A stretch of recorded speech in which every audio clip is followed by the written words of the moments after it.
A seleção brasileira que eu convocaria é essa daqui.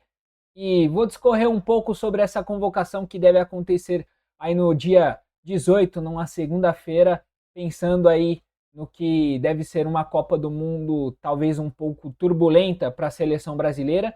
Então aproveitem também para deixar as opiniões de vocês aqui nos comentários também. Não esqueça de se inscrever aqui no canal também, deixar o seu like. Eu compartilho conteúdo sobre futebol sempre aqui no YouTube, também nas outras plataformas, seja no Shorts.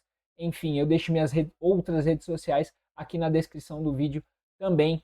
E aproveitem para apresentar argumentos aí nos comentários, se vocês concordam, discordam, enfim, também é a opinião de vocês. Lembrando, eu vou pensar com a mente do Ancelotti, do que ele pensa sobre estilo de jogo e também do que ele apresentou, ou pelo menos demonstrou que gostou aí durante as convocações da seleção brasileira no pouco que ele teve. Goleiros: Alisson do Liverpool, Ederson do Fenerbahçe e Hugo Souza do Corinthians. Eu iniciaria principalmente por esses três. O Alisson acho que é indiscutível, é unanimidade. O Alisson é o melhor goleiro da seleção brasileira, do Brasil, é o melhor goleiro brasileiro há muito tempo, inclusive preocupa pensando no próximo ciclo de Copa, porque provavelmente não teremos Alisson no gol e até então a gente não encontrou um substituto.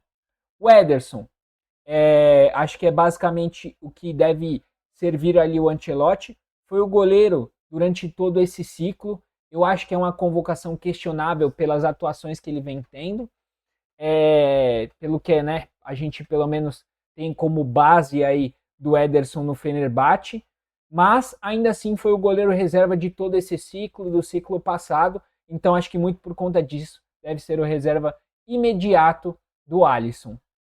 Para finalizar, ficou muito nessa indefinição de Hugo, Bento.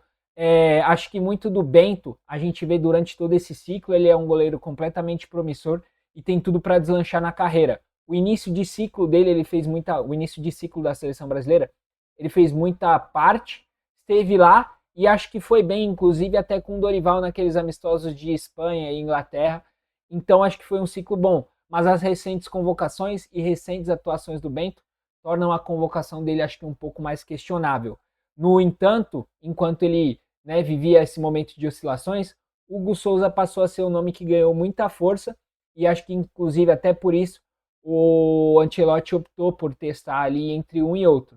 No final das contas, eu acho que o Hugo Souza, por atuações e pelo conjunto, acaba saindo com um pouco mais de moral, apesar de que não vai ser nenhuma surpresa se ele também convocar o Bento. Mas por atual momento, né, e por todo o conjunto, além de pegar pênaltis e poder ser uma opção, eu iria de Hugo Souza como terceiro goleiro. Laterais: Danilo do Flamengo, Wesley da Roma, Alexandro do Flamengo e Douglas Santos do Zenit. O Danilo, vou começar por ele, não gosto.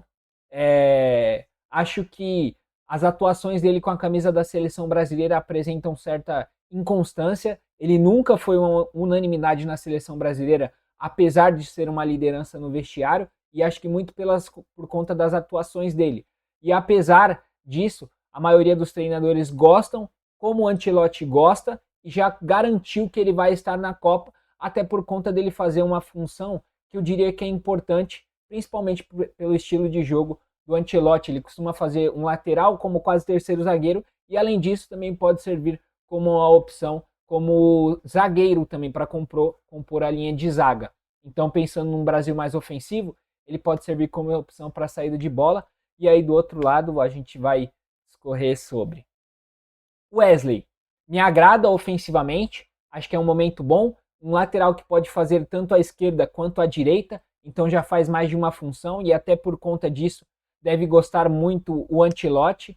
Eu acho que ofensivamente é o melhor que ele tem e tem oscilado, obviamente, ali defensivamente, não é o mais seguro defensivamente, mas do outro lado provavelmente deve ser o jogador que deve fazer essa função mais defensiva na maioria das vezes, pelo menos quando o Wesley estiver em campo. E aí pensando até numa seleção brasileira tendo jogos mais difíceis, eu diria, de mais necessidade de ofensividade, o Wesley pode ser uma opção, além de ser um cara muito promissor e deve fazer parte aí de uma seleção brasileira.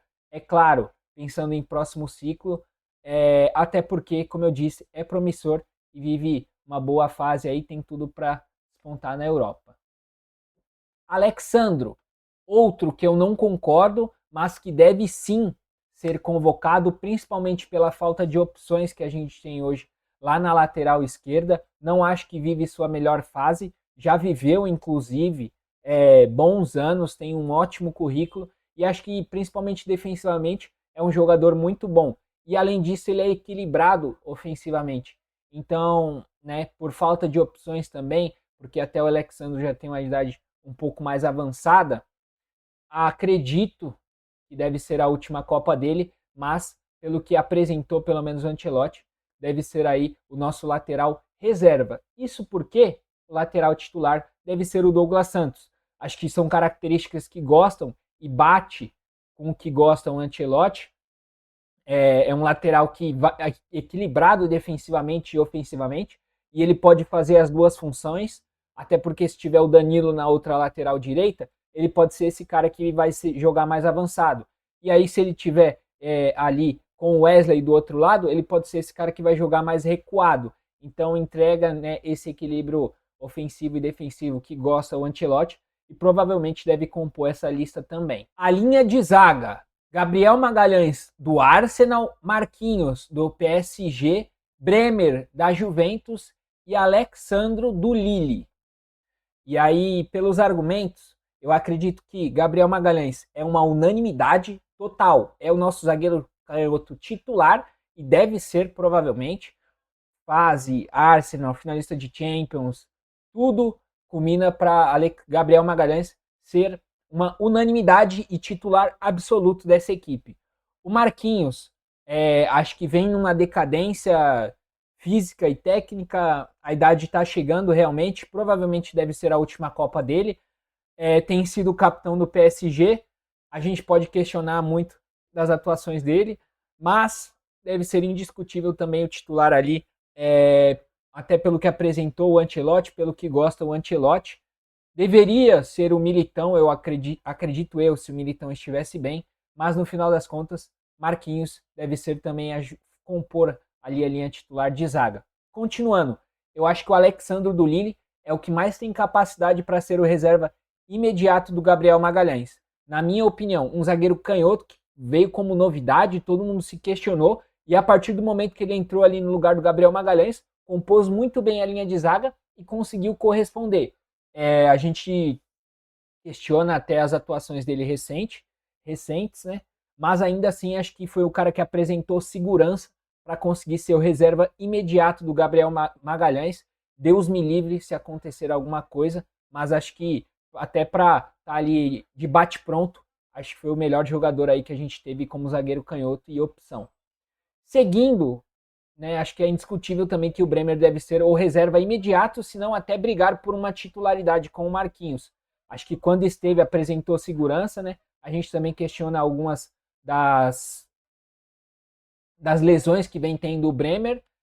Sofreu um pouco, é verdade, mas vem apresentando segurança, vem tendo uma sequência e acredito que até pelo que apresentou dentro de campo e pelo que pensa o Ancelotti, o Bremer deve ser o reserva imediato do Marquinhos e até pode brigar por uma titularidade sim, não duvido de nada disso. Meio-campistas: Bruno Guimarães, do Newcastle, Casemiro, do Manchester United, Danilo, do Botafogo, Lucas Paquetá, do Flamengo, Fabinho, do Al Ittihad e Andrei Santos, do Chelsea. Eu acho que essas devem ser as opções e acho que Bruno Guimarães e Casemiro são unanimidade, né? Acho que deixa, até economizo palavras, porque acredito que devem ser o meio-campo titular ali da seleção brasileira, os dois volantes, que quando o Brasil joga sem pelo menos um deles, tem sentido muita falta e acho que é a posição que a gente tem mais carência hoje, mas estando eles dois bem, acredito que vão ser aí os dois meio-campistas titulares, pelo que gosta o Ancelotti, pelo que apresentou, que demonstrou que gostou nesse momento. E aí eu vou justificar um questionável, que, né, a gente pode duvidar também dele por não ver muito o Campeonato Saudita, mas Fabinho deve ser o reserva imediato do Casemiro, e é um ponto que bate muito forte porque a gente questiona e não tem muito um substituto imediato do Casemiro. Ninguém costuma fazer aquela função de um zagueiro 5, de fato, aquele cara que, né, o destruidor de jogadas, podemos dizer assim, como costuma ser o Casemiro, aquele cara um pouco mais marcador de combate no meio-campo. E aí deixa muito a desejar, porque hoje o Brasil tem um estilo de jogo que não é de propor jogo, não é de ficar tanto com a posse de bola. Então o Brasil necessita desse cara, e esse cara é o Casemiro. Mas quando ele não está, a gente sente muita falta. E o Fabinho deve ser muito convocado por conta disso, até pelo que apresentou o Ancelotti. Danilo, acho que também dispensa comentários, ganhou muitos pontos na última convocação, é um cara que vem numa sequência muito boa e acho que deve ser um ótimo reforço para essa seleção brasileira, a recuperação do futebol do Danilo, que é um jogador, na minha opinião, de Europa, que está jogando no Brasil, pelo menos por enquanto, deve voltar aí novamente para a Europa, né? Teve aquele bate e volta, e aí veio para o Botafogo, recuperou seu futebol, e novamente aí provavelmente vai ser vendido pela equipe do Botafogo. Paquetá, acho que fez parte do ciclo, vem bem no Flamengo, numa sequência boa, apesar aí, né, de não ter jogado aí no Flamengo nos últimos jogos, mas é um cara que faz mais de uma função. Ele pode atuar tanto como um segundo volante, como um terceiro volante, um terceiro homem de meio campo, de mais chegada na área. Além do mais, pode ser um cara para também ajudar nessa construção de jogo, mais como um meia um pouco mais ofensivo, eu diria, o Lucas Paquetá. Então acho que, pelo que pensa o Ancelotti, pelo que gosta o Ancelotti, deve ser mais um cara a compor aí esse meio campo. E por fim, o Andrei Santos é outro cara que fez parte do ciclo, é um cara que a gente ainda questiona com a camisa da seleção brasileira, tem tido atuações, diria, irregulares, momentos bons e ruins com a camisa do Chelsea, oscila um pouco, ainda não é aquele jogador que é unanimidade no seu futebol lá no Chelsea, mas ainda assim apresentou um desempenho minimamente bom, eu diria, com a camisa da seleção brasileira. Deve ser uma provável alternativa também para essas duas questões. Ele pode ser um primeiro volante de ajudar nessa construção de jogo e ser um cara um pouco mais combativo, e também pode ser esse terceiro homem de meio de campo para ajudar um pouco mais na chegada e ajudar a construir, ou até um segundo volante, ele também pode ser, só que não costuma ser esse cara que pisa tanto na área para ajudar nessa construção, mas mais um cara de chegada, como faria o Paulinho, fazia o Paulinho com o Tite. Então, acho que, pelo que o Ancelotti demonstrou até aqui, o Andrei Santos pode ser essa opção de versatilidade no meio-campo. A tão polêmica lista de atacantes. E eu começo por Matheus Cunha, do Manchester United, Vinícius Júnior, do Real Madrid, Rafinha, do Barcelona, Luiz Henrique, do Zenit, João Pedro, do Chelsea, Gabriel Martinelli, do Arsenal, Igor Thiago, do Brentford, Hendrick, do Lyon e Ryan, do Bournemouth. E começando por, né, tais argumentos, Vini Júnior e Rafinha, eu vou economizar tempo, indiscutíveis e titulares, inclusive. Matheus Cunha, provável titular, e eu acho que ele não é atacante, ele faz uma função mais de meia, mas eu coloquei como atacante por, né, eu acho que ele é o cara que faz essa função de mais recomposição na seleção brasileira. Geralmente, os caras que vão ficar numa 4-4-2 marcando lá na frente, os dois, aqueles que ficam com menos responsabilidade de marcar, são Vinícius Júnior e Rafinha, e tem se alternado, inclusive, isso bastante, porque o Rafinha às vezes volta mais, o Vini às vezes volta mais, o Martinelli às vezes recompõe mais, só que quem volta de fato é o Matheus Cunha. Além disso, ele tem atuado muito bem como meia, e como ele mesmo disse, sempre foi meia, então é esse cara para ser o titular, e costuma ser esse cara para potencializar a velocidade do Vini e do Rafinha, e ajudar até o próprio Gabriel Martinelli, que eu já vou falar um pouco sobre também. E Luiz Henrique, para mim, é outro cara indiscutível, é o 12º jogador dessa seleção, é o cara que o Ancelotti vai olhar para o banco na hora que estiver precisando daquele momento, daquele cara que entra no jogo para mudar algo, vai ser o Luiz Henrique. Tem sido esse cara, principalmente vindo do banco, é o cara que, né, não se escondeu da responsabilidade em nenhum momento que foi chamado com a camisa da seleção brasileira e vem numa sequência boa também no Zenit. Então eu acredito que vai ser aí indiscutível tanto pelo que pensa o Ancelotti quanto pelo que gosta. João Pedro, acho que vai ser aquela primeira opção de frente quando pensar em substituição. Ele tem uma função parecida com a do Matheus Cunha, só que eu acho que o João Pedro faz mais um falso 9 e não tanto esse meia, e também não volta tanto. Quanto o Brasil precisar de um pouco mais de ofensividade, é esse homem um pouco mais de frente, que vai descer um pouco para tentar armar o jogo também, porque pode fazer isso, para fazer um pivô, porque também sabe fazer isso o João Pedro, mas não é necessariamente um meia, é mais um homem de frente de fato, aquele falso 9, centroavante, mas não tão. Então é um cara fazedor de gol também e que pode ajudar e potencializar os dois caras abertos. Gabriel Martinelli, eu não acho que venha merecendo pelo atual momento que vive no Arsenal, mas eu acho que acredito que o Ancelotti gosta muito dele e demonstrou isso através das convocações. O Martinelli tem até alternado entre a titularidade com a camisa da seleção brasileira, apesar realmente de não concordar, não vejo ele justificando muito as atuações no Arsenal e na seleção, mas deve sim ser esse cara que inclusive fez parte de todo o ciclo.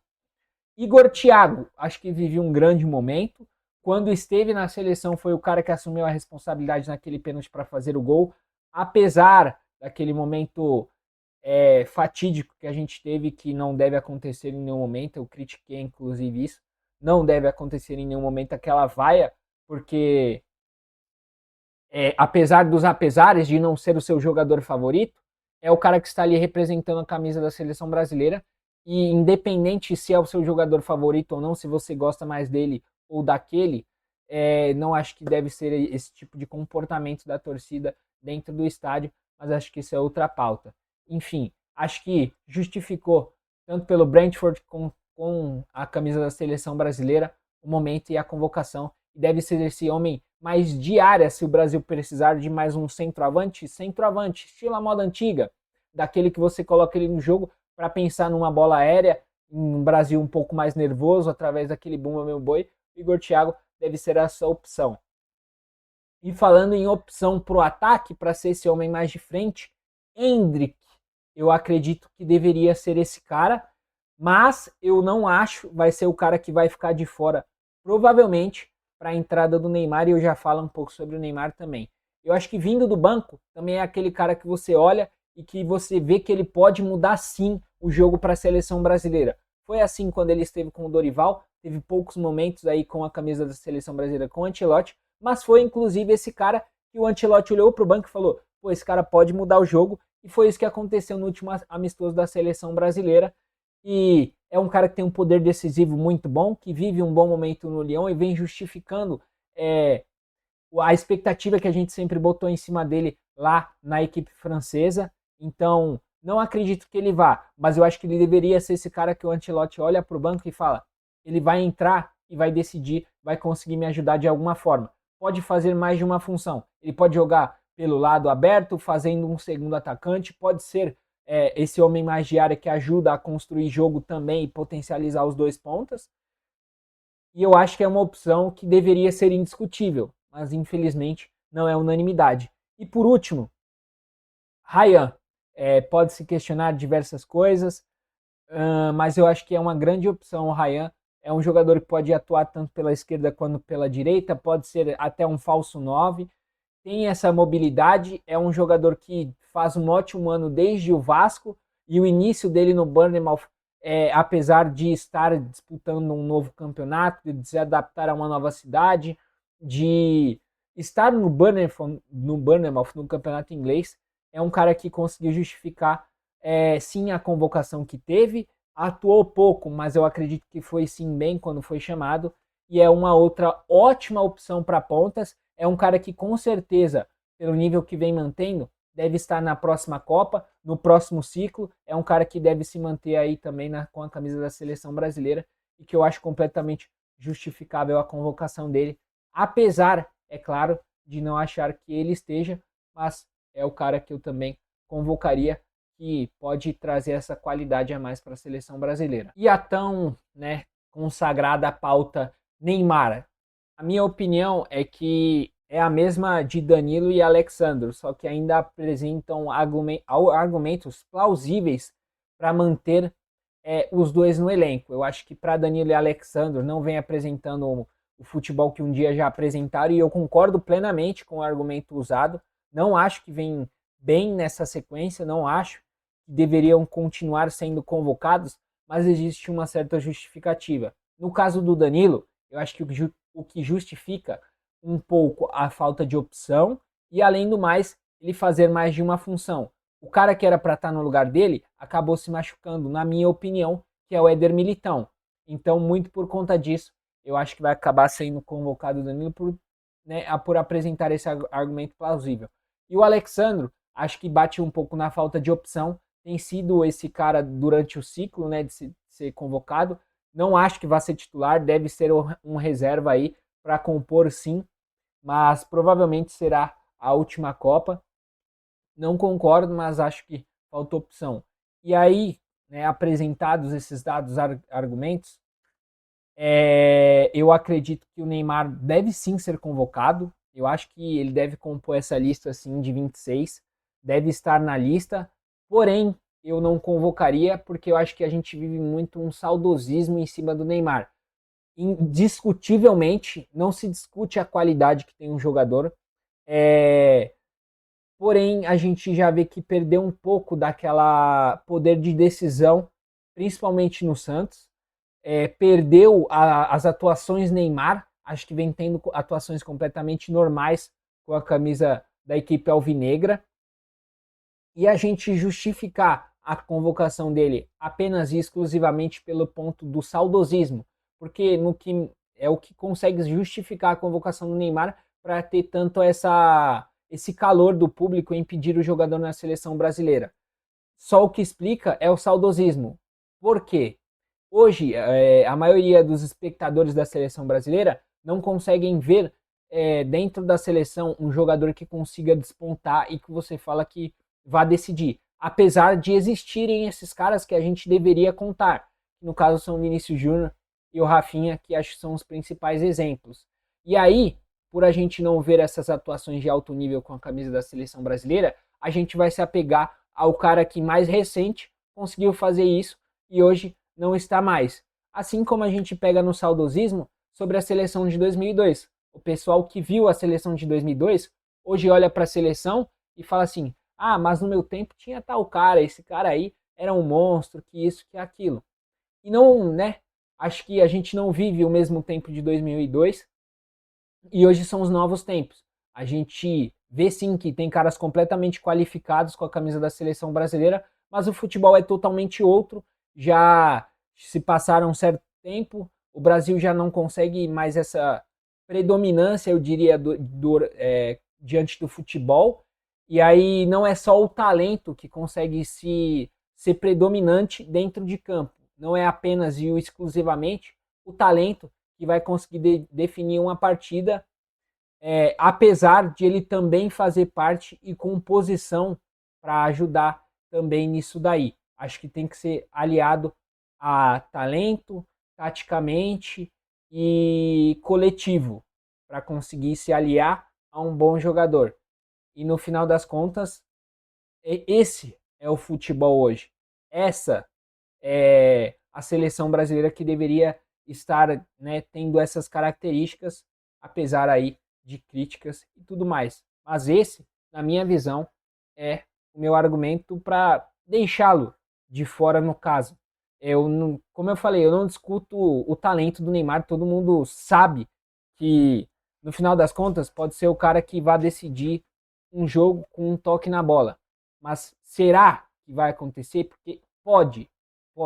Tem sido esse cara com a camisa do Santos? Não vejo. Tem justificado através de atuações, grandes atuações? Também não consigo ver. E aí a única coisa que sustenta é realmente o saudosismo, porque a gente não consegue ver um cara com a camisa da seleção brasileira decidindo mas deveria e a gente pode esperar isso, tanto de Vini quanto de Rafinha, apesar, né, eu falo, expectativa a gente põe em cima deles, mas eles não têm conseguido apresentar isso dentro de campo, apesar, novamente, da expectativa. É isso, certo? Então, se você chegou até aqui também no vídeo, se inscreva no canal, deixe o seu like, eu sempre trago conteúdos aí sobre futebol, seja seleção brasileira, São Paulo, outros times, estou sempre trazendo análise, um pouco também de críticas à arbitragem, mas é isso, se você curte o conteúdo aí também, me siga nas outras redes sociais, deixe o seu like aqui, se inscreva, valeu!